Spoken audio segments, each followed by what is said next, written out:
Clara observe les assiettes qu'elle vient de disposer sur sa table de cuisine. Chacune brille sous la lumière douce du lustre qu'elle a installé la semaine dernière.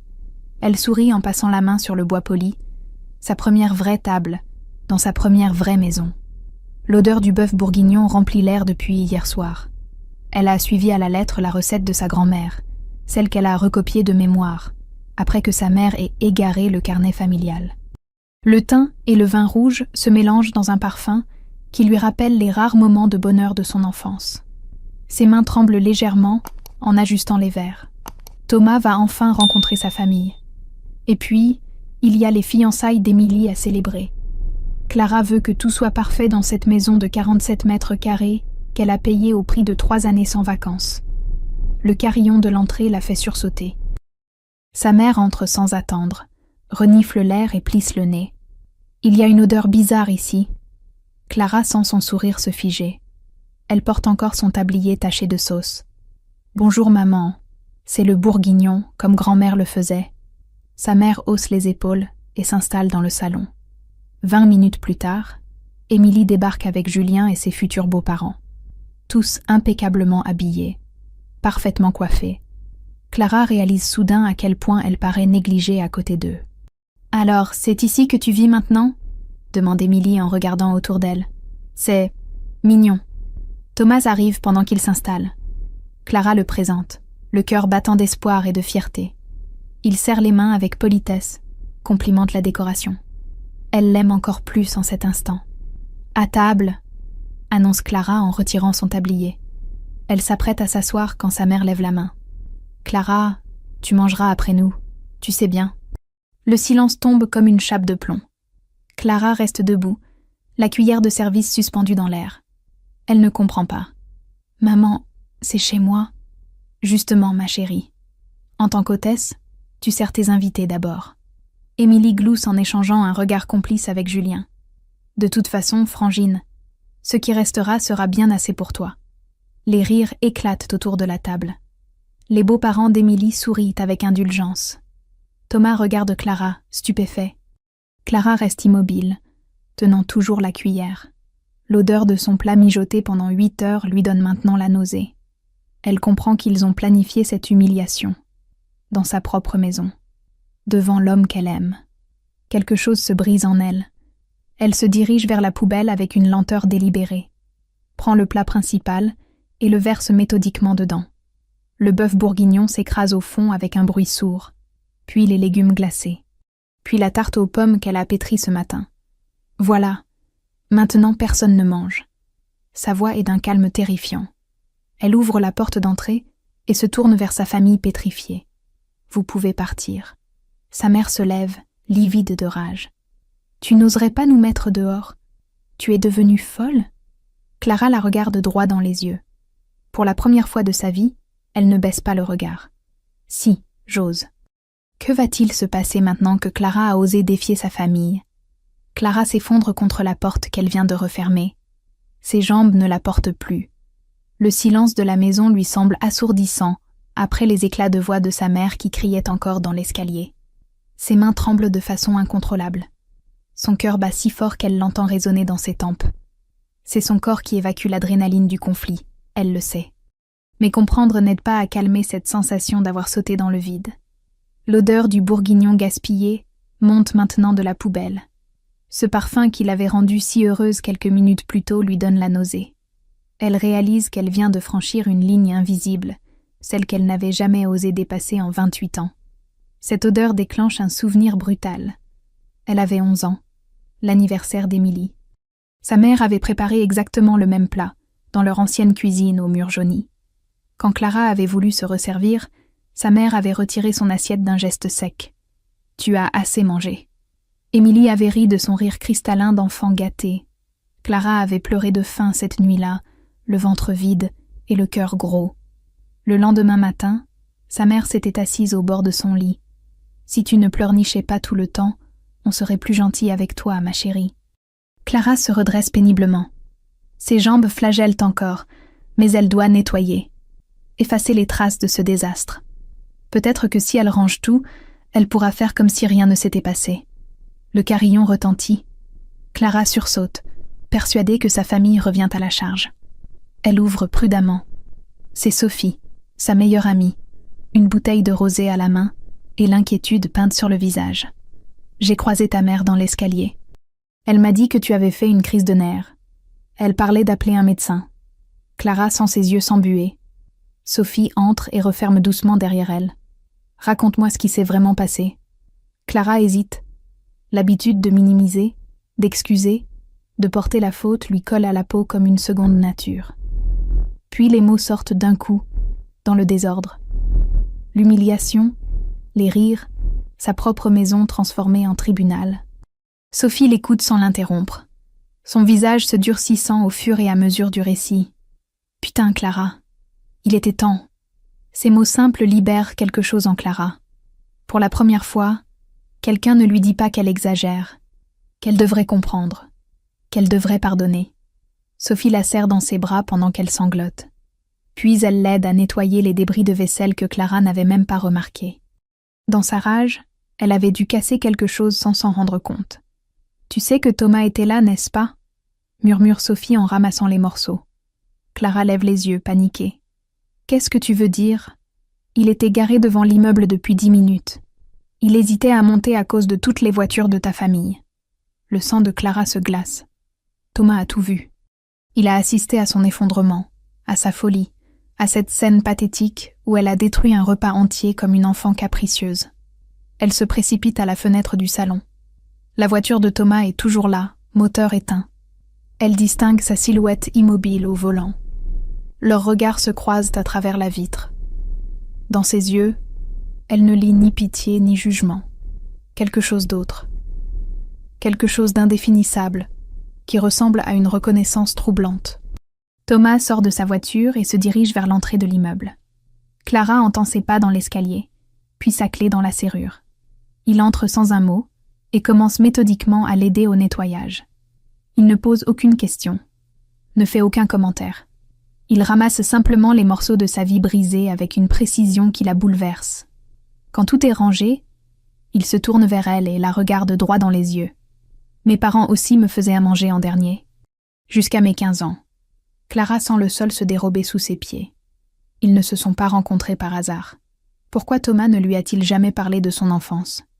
Clara et Thomas passent la nuit assis côte à côte dans la cuisine silencieuse. Ni l'un ni l'autre n'a envie de dormir. Les mots sortent lentement, prudemment, comme s'ils testèrent la solidité du sol avant chaque pas. « Mon père disait que les enfants mangent les restes », murmure Thomas en fixant ses mains. « Que c'était normal, que ça nous apprenait la hiérarchie. » Clara frissonne. Elle réalise qu'elle ne connaît pas vraiment l'homme qu'elle va épouser dans 3 mois. Combien d'autres secrets cache-t-il derrière ces sourires rassurants ? Tu as encore faim parfois, même quand tu viens de manger ? Thomas acquiesce avec un sourire amer. Tous les jours, cette peur que la nourriture disparaisse, que je ne sois pas assez rapide. Clara comprend. Cette angoisse sourde qui la saisit devant un frigo vide. Cette manie de faire des provisions comme si elle se préparait à un siège. Thomas continue, sa voix se durcissant imperceptiblement. Pendant le déjeuner, j'ai failli intervenir. J'ai eu envie de prendre Julien par le col et de le secouer. Il serre les poings sans s'en rendre compte. Clara remarque ce détail pour la première fois, cette tension qui parcourt ses mains quand il parle de violence. Mais quelque chose m'en a empêché. J'ai revu mon père regarder ma mère se faire humilier par ma grand-mère, et moi qui restais assis, qui ne bougeais pas. Sa voix se brise légèrement. J'ai eu peur de devenir violent, Clara. Peur de reproduire ce que j'avais fui. Clara lui prend la main. Elle découvre un homme qu'elle croyait connaître, mais qui lui révèle ses blessures les plus profondes. Ils ont grandi dans la même école de la survie, avec les mêmes réflexes de défense. Le lendemain matin à l'hôpital de jour Édouard Herriot, Clara traîne sa fatigue entre les lits. Elle n'a dormi que 2 heures, et chaque geste lui demande un effort surhumain. Amélie, la jeune aide-soignante, oublie de changer la perfusion de M. Moreau. C'est une erreur bénigne, qui arrive parfois à tout le monde. Mais Clara explose. « Tu es payée pour faire ton travail correctement ?» Sa voix claque dans le service comme un fouet. Amélie se fige, les yeux écarquillés. Autour d'elle, les conversations s'arrêtent. Le silence qui suit glace Clara jusqu'aux os. Elle reconnaît cette intonation. Cette façon de humilier l'autre d'un seul mot. C'est la voix de sa mère qui sort de sa bouche. Clara s'enferme dans les toilettes et vomit le peu qu'elle a réussi à avaler ce matin. Ses mains tremblent contre les carreaux froids. Elle a peur de ce qu'elle découvre en elle. Cette violence qu'elle porte, malgré elle. Madame Dubois l'attend à sa sortie. Cette femme de 74 ans vient 3 fois par semaine pour sa dialyse. Elle a toujours un mot gentil, un sourire apaisé qui détonne avec sa maladie. « Ma petite », dit-elle en lui prenant doucement le bras, « vous savez pourquoi je suis devenue aide-soignante dans ma jeunesse ?» Clara secoue la tête, incapable de parler. « Pour soigner les autres parce que personne ne m'avait soignée, moi. Je pensais que donner de l'amour guérirait le manque d'amour. » Elle presse la main de Clara avec une tendresse maternelle que Clara n'a jamais connue. « Mais attention à ne pas reproduire ce qu'on vous a fait. La colère, c'est contagieux. Elle se transmet comme une maladie si on y prend garde. » Ces mots résonnent dans l'esprit de Clara pendant tout l'après-midi. Elle présente ses excuses à Amélie, qui les accepte avec une générosité qui la bouleverse encore plus. Le soir, en rentrant chez elle, Clara trouve un message de sa mère sur son répondeur. La voix est froide, posée, terriblement calme. « Clara, j'ai beaucoup réfléchi à ton comportement d'hier. Tu nous dois des excuses. Ton attitude était inacceptable, surtout devant les parents de Julien.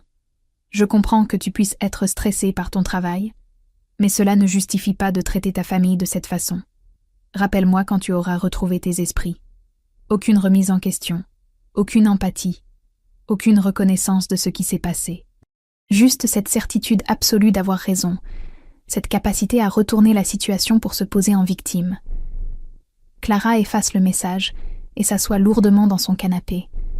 Elle comprend avec une clarté douloureuse que sa mère ne changera jamais, que ces excuses qu'elle espère depuis l'enfance ne viendront pas. Thomas trouve Clara recroquevillée contre les coussins quand il rentre de son service. Il s'assoit près d'elle sans poser de questions, et elle lui raconte sa journée. L'incident avec Amélie, les mots de Madame Dubois, le message de sa mère. « Tu sais ce qui me fait le plus peur ?» murmure Clara contre son épaule. « Dis-moi. » C'est que j'ai la même voix qu'elle quand je suis en colère. Thomas la serre plus fort contre lui. Comment Clara peut-elle se libérer d'un poison qui coule dans ses veines depuis l'enfance? Clara décide de ne pas rappeler sa mère. Elle efface définitivement le message vocal et éteint son téléphone. Pour la première fois de sa vie, elle choisit le silence plutôt que la soumission.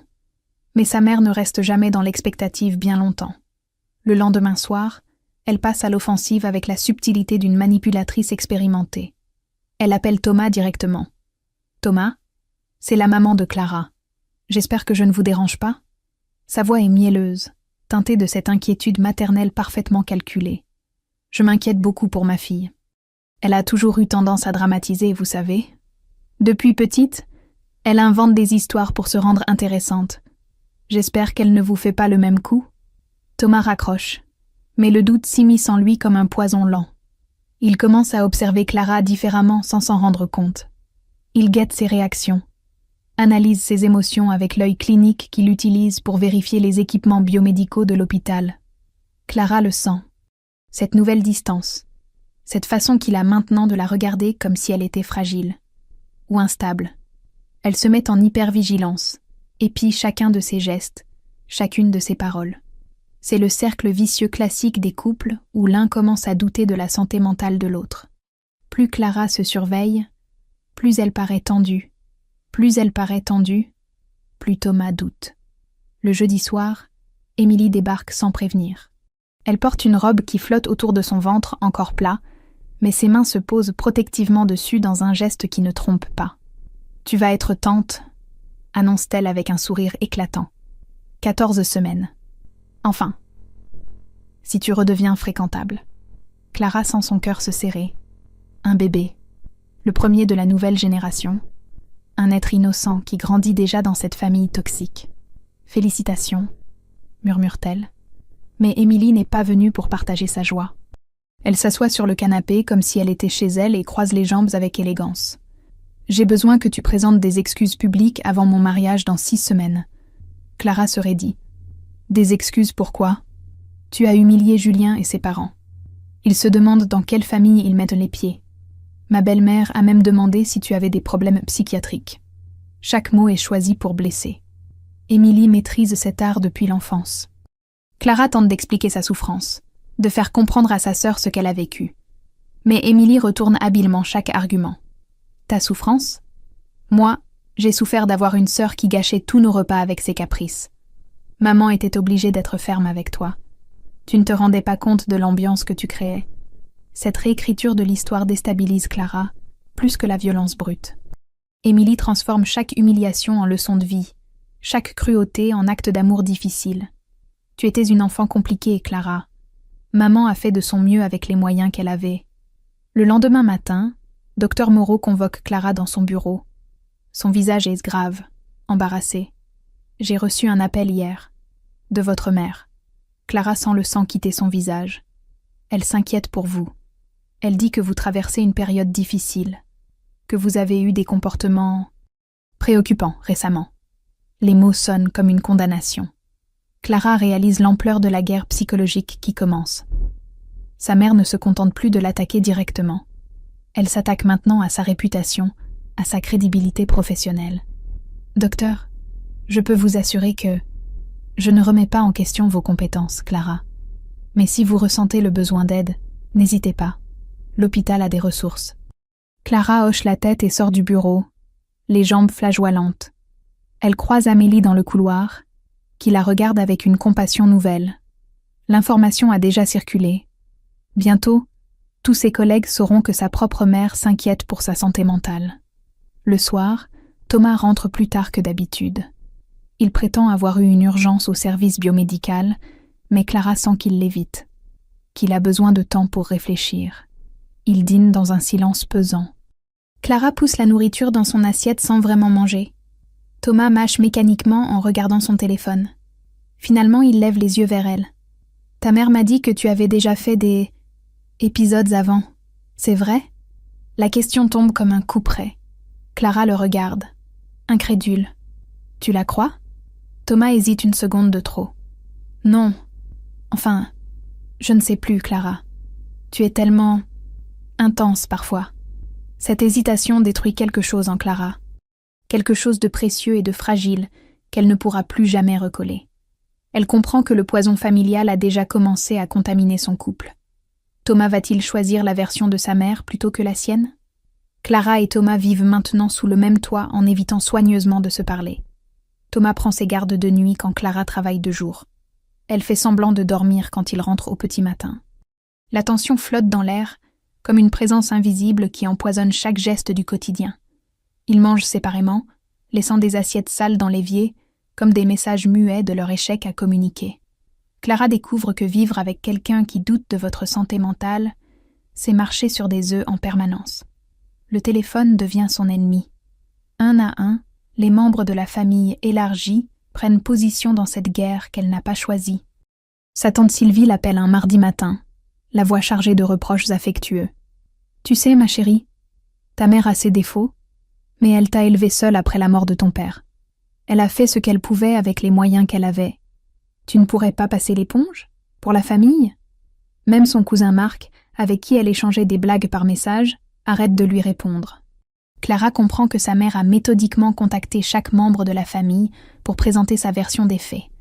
Elle s'est transformée en mère éplorée, victime d'une fille ingrate et instable.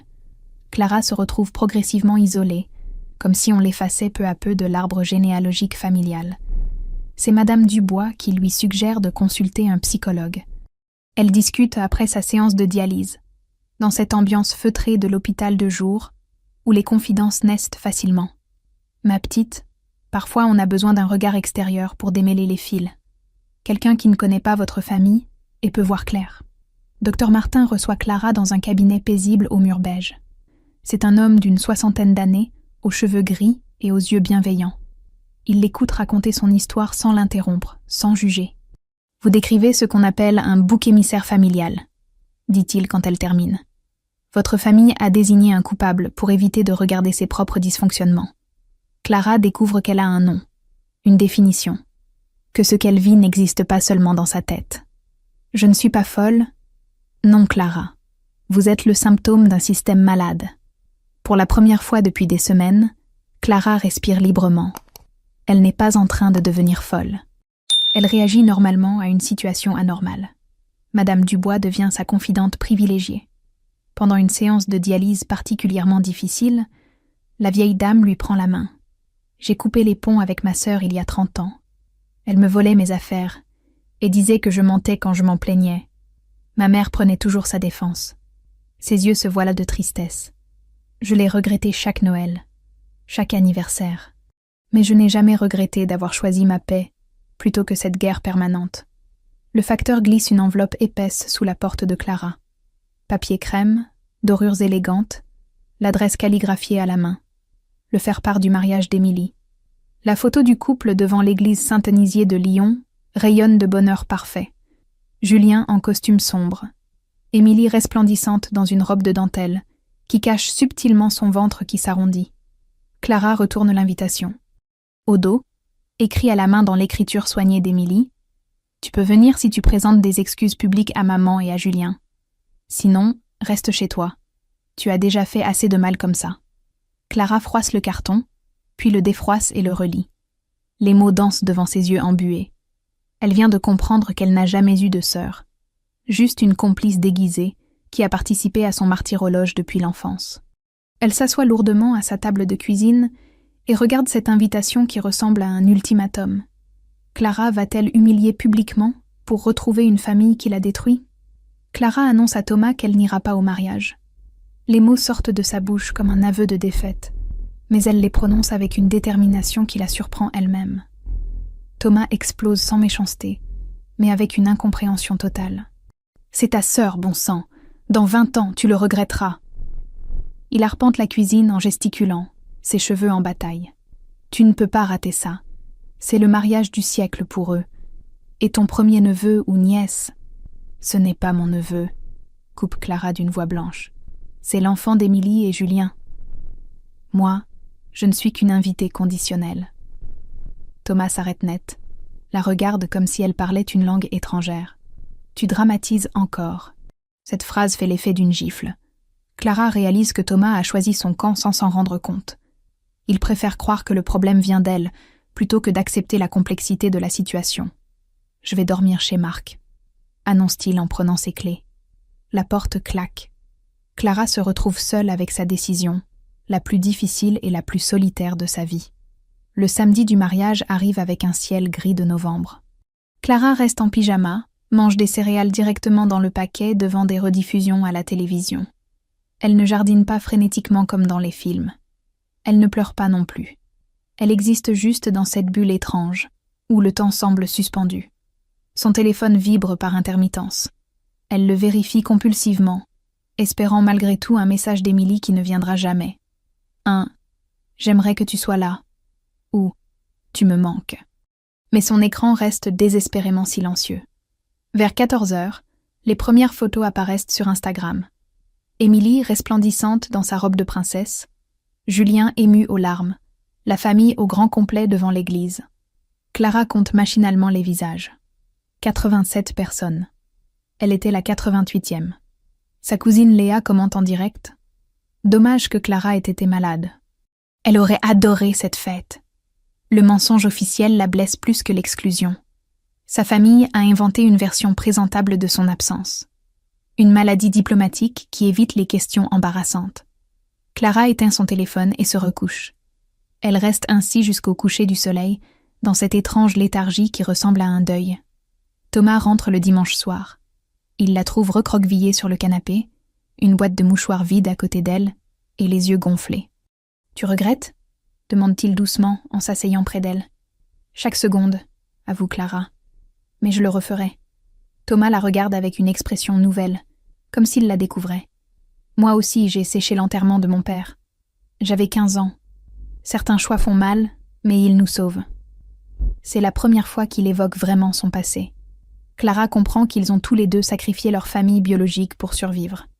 Le lundi matin, Sophie transfère à Clara un message privé qu'Émilie lui a envoyé sur Facebook tard dans la soirée du mariage. « J'espère que Clara est fière d'elle.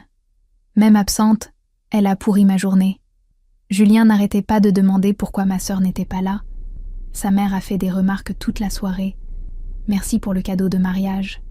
Clara lit le message 3 fois avant d'en saisir toute la perversité. Émilie a réussi à transformer son absence en présence toxique. Clara n'aurait jamais pu gagner dans cette configuration. Présente, elle aurait commis des erreurs. Absente, elle était coupable d'abandon. Le mercredi suivant, Clara croise sa mère au carrefour de Vaux-en-Velin. Leurs yeux se rencontrent 3 secondes au rayon surgelé, entre les pizzas et les plats préparés. Sa mère détourne le regard, change d'allée et fait semblant de ne pas l'avoir vue. Clara reste paralysée entre les bacs réfrigérés, réalisant avec une brutalité saisissante que sa propre mère vient d'effacer son existence, comme si elle était devenue transparente, inexistante. Une employée s'approche, inquiète. « Ça va, madame ?» Clara réalise qu'elle pleure sans s'en rendre compte. Comment continuer à vivre quand sa propre famille vous considère comme morte ? 6 mois ont passé depuis le mariage d'Émilie. Clara et Thomas ont survécu à la crise, mais leur couple ressemble maintenant à un vase recollé dont on distingue encore les fissures. Ils se redécouvrent lentement, avec la prudence de 2 rescapés qui ont appris à se méfier des terrains mouvants. Thomas a pris ses distances avec sa propre famille, après avoir compris les mécanismes de manipulation. Il ne supporte plus les réunions dominicales, où sa belle-mère fait des remarques acides sur cette pauvre femme qui ne parle plus à sa mère. Clara apprend à lui faire confiance à nouveau, un geste après l'autre. La thérapie de couple avec Dr Martin leur révèle des vérités inconfortables. Ils s'étaient choisis pour leurs blessures communes, pas pour leur capacité à guérir ensemble. Vous devez apprendre à vous aimer guéri, pas seulement blessé, leur explique le psychologue. Sinon, vous risquez de reproduire les schémas toxiques que vous fuyez. Le travail est long, fait de progrès et de rechutes. Certains soirs, Clara se surprend à chercher la faille chez Thomas, cette petite chose qui prouverait qu'il va l'abandonner comme les autres. D'autres jours, Thomas analyse chacune de ses réactions comme s'il cherchait des signes d'instabilité, mais peu à peu, ils apprennent à se faire confiance. Au travail, Clara découvre un talent qu'elle ignorait posséder. Elle devient exceptionnelle avec les patients difficiles, ceux qui souffrent de violences familiales ou de traumatismes psychologiques. Elle reconnaît instinctivement leurs mécanismes de défense, leur silence lourd de secrets. Lucie, 16 ans, arrive un matin en état d'anorexie sévère. Elle refuse de manger depuis 1 semaine, fixe le plafond avec des yeux vides, pendant que sa mère explique au médecin qu'elle fait sa crise d'adolescente. Clara s'assoit près d'elle après le départ de l'équipe médicale. « Tu sais, » murmure-t-elle, « on peut mourir de ne pas être aimé correctement. » Lucie tourne lentement la tête vers elle, surprise par cette phrase qui va droit au cœur de sa souffrance. « Ma mère dit que je suis difficile, que je lui complique la vie. Et toi, qu'est-ce que tu en penses ?» Pour la première fois depuis des semaines, Lucie fond en larmes. Elle accepte finalement de prendre une compote aux pommes, puis un yaourt. Clara comprend qu'elle a trouvé sa vocation dans cette capacité à soigner les autres avec ses propres cicatrices. Madame Dubois devient sa confidente et sa figure maternelle de substitution. Elles ont institué un rituel dominical.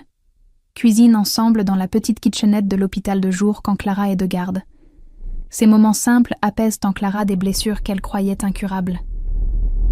Tu cuisines avec tes mains maintenant, plus avec tes peurs, observe la vieille dame en la regardant pétrir une pâte à pain sans trembler.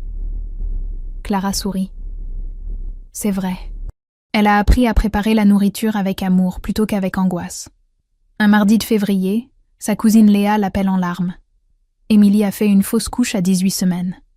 Le bébé qu'elle portait, ce petit être innocent qui grandissait dans cette famille dysfonctionnelle, n'existe plus. L'instinct protecteur de la grande sœur submerge Clara comme une vague. Elle compose le numéro d'Émilie 3 fois sans appeler, le doigt suspendu au-dessus de l'écran. Thomas la trouve dans la cuisine, le téléphone à la main, pétrifié par ce conflit intérieur déchirant. « Tu as envie de l'appeler ?» Clara hoche la tête, les larmes aux yeux. « Alors fais-le. Mais protège-toi. Tu peux avoir de la compassion sans te remettre en danger. » Clara compose finalement le numéro. Émilie décroche à la première sonnerie, la voix brisée par le chagrin. « Clara, je viens d'apprendre. Je suis désolée. » Émilie sanglote au téléphone. Pour une fois, elle ne joue pas, ne manipule pas. Elle souffre simplement, comme n'importe quelle femme qui vient de perdre son enfant. « J'aurais voulu que tu sois là, » murmure-t-elle entre 2 sanglots. Clara ferme les yeux. Ces mots qu'elle attendait depuis des mois arrivent dans ce contexte tragique. Moi aussi, j'aurais voulu être là. Un appel inattendu bouleverse Clara quelques jours plus tard. Tante Marie, la sœur de sa mère qui vit à Grenoble, lui téléphone pour s'excuser de ne pas être intervenue lors du fameux déjeuner. Ta mère faisait exactement la même chose avec moi quand on était petite. Elle me forçait à la regarder manger ma part de gâteau d'anniversaire en disant que j'étais trop grosse. J'ai eu peur d'elle jusqu'à 40 ans. Cette révélation change le regard de Clara sur l'histoire familiale. La cruauté n'est pas accidentelle. Elle se transmet de génération en génération comme un héritage empoisonné. J'ai gardé quelque chose pour toi, ajoute tante Marie. Le carnet de recettes de ta grand-mère. Ta mère voulait le jeter après son décès, mais je l'ai sauvé. Clara sent son cœur s'emballer. Ce carnet qu'elle croyait perdu à jamais existe encore. Va-t-elle enfin pouvoir reconstituer les souvenirs heureux de son enfance? Après des mois de préparation psychologique avec Dr. Martin, Clara accepte de rencontrer sa mère. Elle choisit le café de la mairie de Vaux-en-Velin, un territoire neutre où aucune d'elles ne pourra prétendre être chez elle. Clara arrive 15 minutes en avance et commande un thé qu'elle ne boira pas. Elle a besoin de cette contenance, de cette tasse entre ses mains pour ne pas trembler. Les phrases qu'elle a préparées en thérapie tournent dans sa tête comme une leçon apprise par cœur. Sa mère arrive pile à l'heure, impeccablement maquillée malgré ses 62 ans. Elle porte ce chemisier bleu ciel qu'elle met pour les grandes occasions et s'assoit face à Clara comme si elle s'était quittée la veille. « Ma chérie, tu as encore maigri? Tu manges assez ?» Première attaque déguisée en sollicitude maternelle. Clara reconnaît immédiatement la technique et ne mord pas à l'hameçon. « Bonjour maman. Merci d'avoir accepté de venir. » Clara a préparé ses mots comme un discours. Elle expose calmement les faits, l'humiliation répétée depuis l'enfance, la violence psychologique, les manipulations, l'isolement programmé de la famille. Sa voix reste posée, factuelle, sans accusation excessive. Sa mère l'écoute avec un petit sourire patient, celui qu'on réserve aux enfants capricieux qui racontent des histoires invraisemblables. « Ma chérie, tu as toujours eu tendance à voir le mal partout. C'est Thomas qui te monte la tête contre moi ?» Le déni est sophistiqué, enrobé dans cette inquiétude maternelle qui retourne habilement la culpabilité. J'ai peut-être été sévère parfois, mais c'était pour ton bien. Regarde comme tu es devenue responsable. Tu as un métier, une maison. Clara comprend la stratégie. Sa mère s'approprie les résultats tout en niant les moyens. Elle transforme chaque violence en leçon de vie nécessaire. Le 15 mars dernier, chez tante Sylvie, tu m'as dit devant tout le monde « Clara mange toujours trop. C'est plus fort qu'elle. » Tu portais ton chemisier à fleurs bleues, celui de Monoprix. Clara cite des phrases exactes, des détails précis. Sa mémoire de traumatisée garde tout en archive. Sa mère pâlit imperceptiblement. Elle se souvient parfaitement de cette scène. C'était juste. Tu étais au régime à ce moment-là. Je voulais t'aider. Donc, pour la première fois, elle ne nie pas complètement. Mais elle minimise, justifie, transforme la cruauté en bienveillance maladroite. Clara pose ses conditions avec la fermeté que lui ont apprise des mois de thérapie. Reconnaissance des faits, excuses sincères, changement de comportement. Elle ne demande pas l'impossible, juste le minimum de respect humain. Sa mère se raidit comme si on lui demandait de ramper. « Tu veux que je m'aplatisse devant toi? C'est moi qui t'ai élevé. Tu me dois le respect, pas l'inverse. » Puis vient le coup de grâce, prononcé avec cette froideur calculée que Clara connaît si bien. Si tu n'es pas capable de comprendre l'amour d'une mère, c'est que tu n'es pas faite pour être heureuse. Ces mots libèrent Clara d'un poids énorme. Elle comprend avec une clarté absolue que sa mère ne changera jamais, qu'elle préférera perdre sa fille plutôt que de reconnaître ses erreurs. Clara pose un billet de 5 € sur la table et se lève avec une dignité nouvelle. « Au revoir, maman.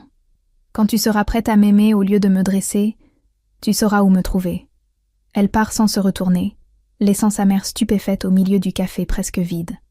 Dehors, Clara respire l'air froid de l'hiver comme si elle goûtait l'oxygène pour la première fois de sa vie. Le soir même, son téléphone vibre. Un long message d'Émilie, mélange confus d'excuses et de reproches. Maman a pleuré toute la soirée. Elle dit que tu l'as humiliée. Peut-être qu'on pourrait essayer de se parler. Juste nous deux, sans elle. Mais il faudrait que tu fasses des efforts aussi. Clara lit le message 3 fois avant de répondre. Quand tu seras prête à regarder la vérité en face, je serai là. Mais je ne négocierai plus jamais avec le mensonge. Elle envoie le message et éteint son téléphone. Pour la première fois depuis des mois, Clara dort d'un sommeil profond et réparateur. Comment va-t-elle construire sa nouvelle vie, libérée enfin du poids de sa famille? 13 mois après l'incident du déjeuner, Clara se marie avec Thomas dans le parc de Gerland à Lyon. Le soleil de mai filtre à travers les feuilles nouvelles des platanes, créant une cathédrale de lumière naturelle qui vaut tous les décors sophistiqués. 18 personnes sont présentes. Pas une de plus, pas une de moins. Chacune a été choisie pour sa capacité à aimer sans arrière-pensée, sans condition, sans chantage affectif. Clara porte une robe simple en soie et crue achetée chez Pronovias, avec le collier de perles de sa grand-mère récupéré chez Tante Marie. Elle rayonne d'une beauté apaisée, celle des femmes qui ont cessé de se battre contre elles-mêmes. Sophie, témoin de Clara, essuie discrètement ses larmes derrière ses lunettes de soleil. Madame Dubois applaudit depuis son fauteuil roulant, émue aux larmes par ce bonheur qu'elle a vu naître dans la douleur. Quand vient le moment des vœux, Clara prend les mains de Thomas et le regarde droit dans les yeux. « Thomas, je ne te promets pas d'être parfaite. Je te promets d'être vraie. Je te promets de construire avec toi la famille que nous méritons, celle qu'on n'a pas eue. » Sa voix tremble légèrement sur la fin, chargée de toute l'émotion de ces mois de reconstruction. Thomas lui répond avec une simplicité qui bouleverse l'assemblée. « Clara, tu m'as appris qu'on peut choisir d'être heureux malgré d'où on vient. Je te promets de grandir avec toi, pas à travers toi. » Après la cérémonie, Clara annonce son projet le plus cher à ses invités. Elle va reprendre ses études à mi-temps pour devenir psychothérapeute, spécialisée dans les traumatismes familiaux. « Je veux que ma douleur serve à quelque chose de beau », dit-elle simplement. Pendant la petite réception au restaurant, un coursier apporte un colis inattendu. À l'intérieur, le carnet de recettes de leur grand-mère, envoyé par Tante Marie avec un mot « Émilie m'a appelé hier. Elle m'a dit « Donnez-lui ça pour son mariage. Elle saura pourquoi. » Clara ouvre le carnet à la page du bœuf bourguignon. Une photo de leur grand-mère y est glissée, avec au dos, écrit de la main d'Émilie enfant. « Pour ma grande sœur que j'aime. » Les larmes coulent librement sur les joues de Clara. Cette sœur qu'elle a perdue dans les manipulations familiales existe peut-être encore, quelque part sous les blessures et les conditionnements. Le soir, Clara et Thomas s'installent dans leur nouvelle maison qu'ils viennent d'acheter, un petit étroit avec une vraie cuisine dans le 7e arrondissement de Lyon. Ils ont déménagé la semaine dernière, loin de Vaux-en-Velin et de ses souvenirs douloureux. La table est dressée pour leurs amis choisis, Sophie et son nouveau compagnon, quelques collègues de l'hôpital, Tante Marie venue spécialement de Grenoble. Les conversations coulent naturellement, les rires sonnent justes, sans cette tension sous-jacente qui empoisonnait les repas familiaux. Clara regarde par la fenêtre. Une voiture ralentit devant chez elle, hésite, puis repart dans la nuit. Émilie, elle ne le saura jamais. Mais étrangement, cela ne l'attriste plus. Avant de se coucher, Clara écrit dans le carnet que Dr Martin lui a offert pour noter ses progrès. Jour 394. J'ai compris qu'on peut être orpheline de parents vivants et riche d'une famille choisie. La liberté, c'est de décider qui mérite une place à notre table. Elle ferme le carnet et rejoint Thomas, qui range la vaisselle du mariage en fredonnant une chanson de leur premier rendez-vous. Sur le frigo, la photo de leur grand-mère trône à côté de celle de Madame Dubois et de leur faire-part de mariage. Les ancêtres qu'on choisit valent tous les liens du sang. Clara sourit en éteignant la lumière. Demain commence le reste de sa vie, cette existence qu'elle va enfin pouvoir écrire elle-même, ligne après ligne, choix après choix. Elle a appris l'art le plus difficile qui soit, celui de se choisir soi-même. 2 ans plus tard, Clara reçoit son diplôme de psychothérapeute sous les applaudissements de Thomas, Sophie et Madame Dubois. Elle ouvre son cabinet dans le 7e arrondissement, spécialisé dans les traumatismes familiaux. Sa première patiente ressemble étrangement à celle qu'elle était, une jeune femme brisée par des années d'humiliation familiale. Clara lui tend la main avec la douceur que personne ne lui avait offerte. « Vous n'êtes pas folle. Vous réagissez normalement à une situation anormale. » Émilie envoie parfois des messages, timide tentative de reconnexion. Clara répond avec bienveillance mais fermeté, gardant ses distances protectrices. Certaines blessures guérissent, D'autres apprennent simplement à ne plus saigner. Sa mère reste silencieuse. Clara a fait son deuil de cette relation qui n'a jamais existé. Le dimanche, Clara et Thomas reçoivent leur famille choisie. Autour de leur table, les rires sonnent juste. L'amour circule librement. Clara cuisine avec ses mains, plus jamais avec ses peurs. Elle a appris que le bonheur ne s'hérite pas, il se conquiert. Un choix à la fois. Tentar novamente Claude, pod comme te eros. Confira sempre as respostas.